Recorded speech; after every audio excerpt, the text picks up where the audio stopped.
1974 के बाद रिटायरमेंट के नियम बदल गए और अचानक नौकरी पेशा और सेल्फ एम्प्लॉयड लोगों को आई क्वाड्रेंट में धकेल दिया गया, जिनके पास फाइनेंशियल एजुकेशन बिल्कुल नहीं थी।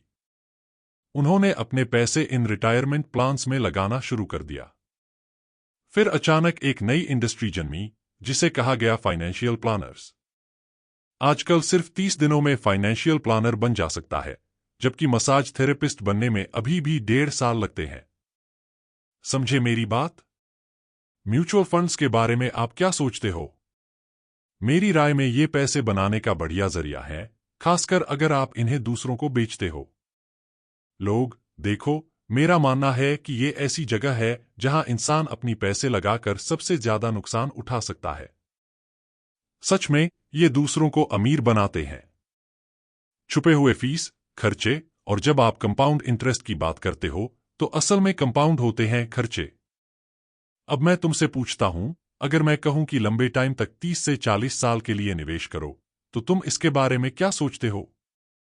कागजी निवेश में तुम जल्दी से कंट्रोल खो देते हो।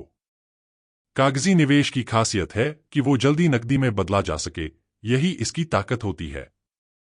बिना किसी झंझट के बेचने और खरीदने के लिए, तो जैसे ही आप कहते हो कि मैं इसे खरीदूंगा, मैं एनरॉन रखूंगा, वर्ल्डकॉम रखूंगा, जीएम और यूनाइटेड एयरलाइंस भी रखूंगा, तो आप बस ऐसे ही चलता रहता है।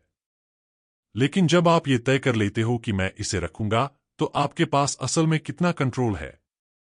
रियल एस्टेट में तो आप सुधार कर सकते हो, पेंट कर सकते हो, कारपेट बदल सकते हो, लेकिन कागज वाली चीज के साथ ऐसा नहीं कर सकते। आपका एकमात्र कंट्रोल यह है कि आप बेच सकते हो। अगर आप इसे हमेशा के लिए रखो, तो आप बस जुआ खेल रहे हो। आशा करता हूं कि सब ठीक हो जाए। बहुत लोग कहते हैं कि स्टॉक सबसे बढ़िया तरीका है और रियल एस्टेट में मत घुसो, ये कई फाइनेंशियल एडवाइजर भी कहते हैं। लेकिन स्टॉक उन लोगों के लिए अच्छा है जो बिजनेस नहीं करते। आप जो उद्यमी होते हैं या रियल एस्टेट वाले होते हैं, जब आप फाइनेंशियल स्टेटमेंट देखते हो, तो मैं पर्सनली इनकम, खर्च, एसेट्स और लायबिलिटीज के लिए जिम्मेदार होता हूं। लेकिन एक इन्वेस्टर के तौर पर, चाहे माइक्रोसॉफ्ट जैसी कंपनी में निवेश करो, तुम्हारा कोई कंट्रोल नहीं होता इनकम, खर्च, एसेट्स और लायबिलिटीज पर। तुम्हारे पास बस सारा शेयर बेचने या हेज करने का ऑप्शन होता है, बस इतना ही कर सकते हो। सही कह रहे हो, और जो बात इसे और भी बुरी बना देती है कि तुम वो पेपर एसेट्स लेते हो जिन पर तुम्हारा कंट्रोल नहीं होता क्योंकि तुम लॉन्ग टर्म इन्वेस्ट कर रहे हो, फिर उन्हें अपनी 401k में डाल देते हो। इसके बाद तो तुम्हारा कंट्रोल और भी कम हो जाता है, क्योंकि एक बार जब वो 401k में चले जाते हैं तो उन्हें निकालना ही मुश्किल हो जाता है। तुम्हें जल्दी निकालने पर पेनाल्टी लगती है, निकालने पर दंड मिलता है, और ऊपर से तुम्हें वो टैक्स बेनिफिट भी नहीं मिलता जो पेपर एसेट्स के साथ होता है। कैपिटल गेन होता है और आप उसे 401k में डाल देते हैं, तब वो फायदा खत्म हो जाता है। ऊपर से जब आप पैसे निकालते हो, तो 3 तरह के टैक्स लगते हैं: अर्जित आय, पोर्टफोलियो आय और कैपिटल गेन या पैसिव इनकम। बचत या म्यूचुअल फंड्स पर भी टैक्स लगता है। ये सब 401k से निकलते वक्त सबसे ऊंचे आमदनी टैक्स रेट पर टैक्स लगेगा। ये सबसे खराब चीज है जो आप कर सकते हो अगर आपका मकसद अमीर बनना है, लेकिन अगर आपका मकसद गरीब रहना है, तो ये प्लान ठीक है। रॉबर्ट, मैंने भी देखा है। तुम प्रेस में इस बात को लेकर टोकते हो कि वे रिस्की हैं, और मैं तुम्हें बताता हूं कि मेरा ख्याल में रिस्क कहाँ है। जब तुम बैठते हो और कहते हो कि हम डाइवर्सिफाई करेंगे ताकि अगर एक कंपनी फेल हो जाए तो बाकी कंपनियां तुम्हें सपोर्ट करेंगी, तो ये ठीक है नॉन सिस्टमैटिक रिस्क के लिए। लेकिन अगर ये सिस्टम पूरी तरह से टूट जाए तो ये डाइवर्सिफिकेशन कुछ भी नहीं बचाता। हकीकत में अब ये सिस्टम पहले से भी ज्यादा नाजुक हो चुका है, और मेरा ये मानना है कि ये लोग, मैं कहता हूं कि मैं ठीक हूं, डाइवर्सिफाइड हूं। असली डाइवर्सिफिकेशन मतलब सिर्फ कई सारे स्टॉक्स में निवेश करना नहीं होता, बल्कि अलग अलग एसेट क्लासेस में पैसा बांटना होता है। मेरी राय में असली समस्या यह है कि डाइवर्सिफिकेशन क्रैश से बचाता नहीं है। वैसे भी ये सही डाइवर्सिफिकेशन नहीं है।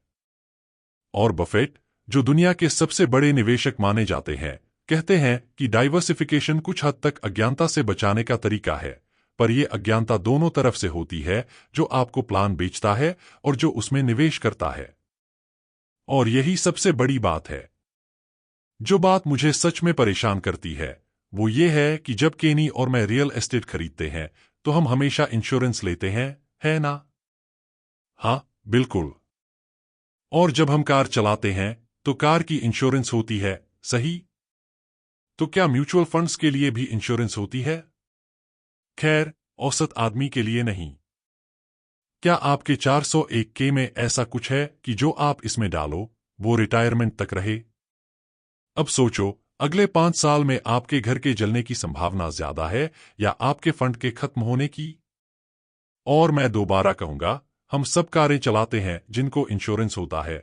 उम्मीद है कि हमारे घर भी इंश्योरेंस के साथ होते हैं जब हम उन्हें खरीदते हैं। हमारी प्रॉपर्टी को इंश्योरेंस मिलता है, हमारी कंपनियों को भी इंश्योरेंस मिलता है, लेकिन 401k और सारे रिटायरमेंट प्लान्स पर कोई इंश्योरेंस नहीं होता। अगर वो क्रैश हो जाए तो लोग अपनी पूरी रकम खो देते हैं और म्यूचुअल फंड कंपनियां वो पैसा लेकर निकल जाती हैं। ये एक अलग लेवल की जानकारी है क्योंकि ज्यादातर लोग ये नहीं जानते कि इसे कैसे सुरक्षित रखा जाए या कैसे हेजिंग की जाए। ये मुमकिन तो है, लेकिन आम इंसान से पूछो तो नहीं जानते। हमारी एडवांस्ड कोर्सेज में हम यही सिखाते हैं कि आम इंसान कैसे इस खेल को समझे और खेले। मुझे आपकी बात पसंद आई।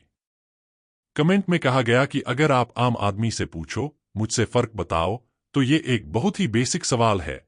डिफाइंड बेनिफिट पेंशन प्लान और कंट्रीब्यूशन प्लान में क्या फर्क है? ज्यादातर लोग जिनसे मैं बात करता हूं उन्हें ये फर्क पता नहीं होता। और ये कोई छोटी बात नहीं है, ये बहुत बड़ा मामला है। रुको, ये बहुत जरूरी बात है।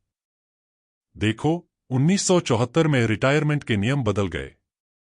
1974 से पहले ज्यादातर लोगों के पास, जैसे मेरे माता पिता के पास, डिफाइंड बेनिफिट पेंशन प्लान होता था। इसका मतलब था कि 1974 के बाद की जिंदगी में पूरा जहां डिफाइंड कंट्रीब्यूशन पेंशन प्लान की तरफ मुड़ गया, मतलब जो तुम निवेश करते हो बस उतना ही वापस मिलता है। इसलिए ये डिफाइंड कंट्रीब्यूशन प्लान ऐसे लोग डरते हैं रिटायरमेंट में पैसे खत्म हो जाने से, क्योंकि इस प्लान में अगर मार्केट क्रैश हो गया तो सारा पैसा चले भी सकता है या फिर मरने से पहले ही तुम्हारे पैसे खत्म हो सकते हैं।